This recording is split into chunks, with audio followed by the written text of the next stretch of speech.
This is the Fujinon Duvo 24-300mm PL mount lens, a real cross between Fuji's broadcast B4 style lenses and then their cinema PL, Premister and Cabrio lineups, which tries to bring that convenience and zoom range which we're used to from B4 lenses over to the PL world of cameras. So it is a 24-300mm, which is already impressively long for PL, but it also has a 1.5 times extender built in.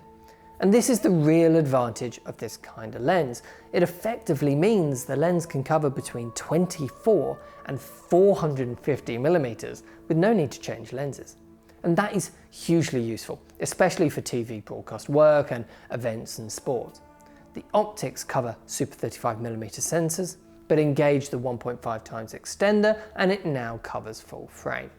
So that zoom range I showed you a second ago was filmed with the Sony Burano, which is a full frame camera, but it was in its super 35mm crop mode.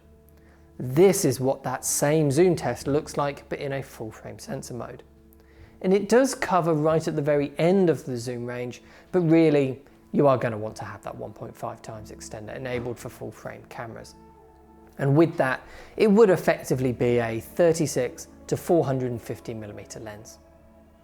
In that zoom range, it ramps from T2.8 to T4.2, and it actually stays at T2.8 for the vast majority of that range, only really starting to get significantly darker at about 200mm.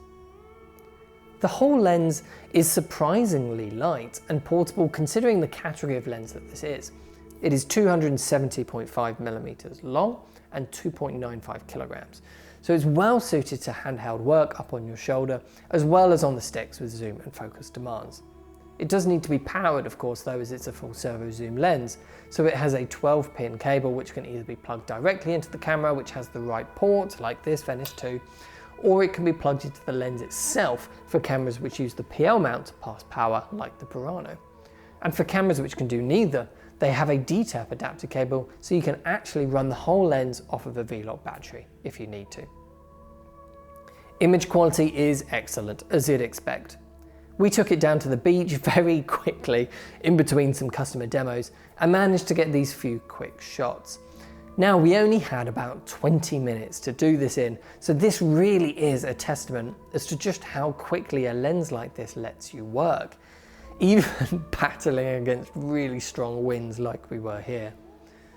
In our usual, more controlled tests, we get a much better idea of how the lens actually performs.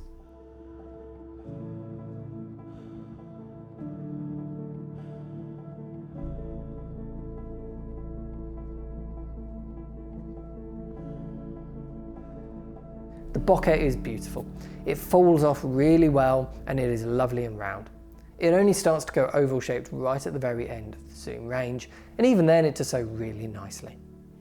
This is what the 1.5 times extender looks like when you engage it. You lose some light, but the image still looks fantastic and detailed. There were also some really nice touches with this lens that we're really pleased to see. The first is a dedicated macro switch, which is always great to have on any all-purpose lens like this.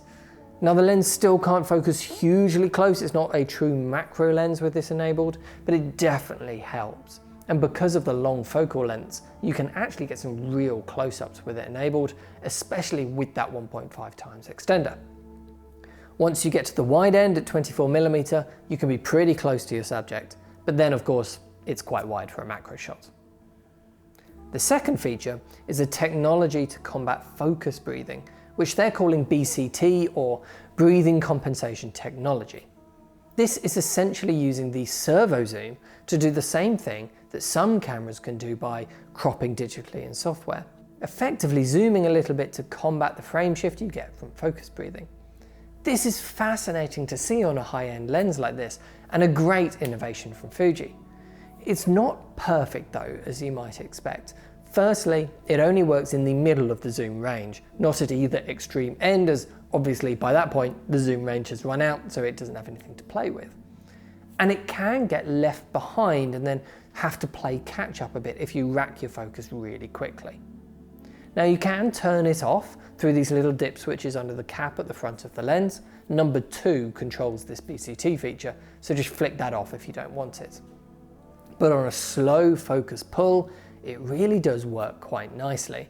So it is a great tool to have in your arsenal for when you need it.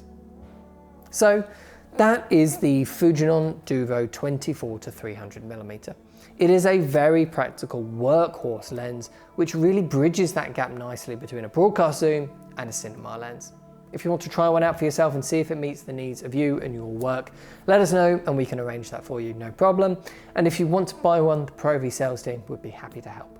Thanks for watching. I'll see you in the next one.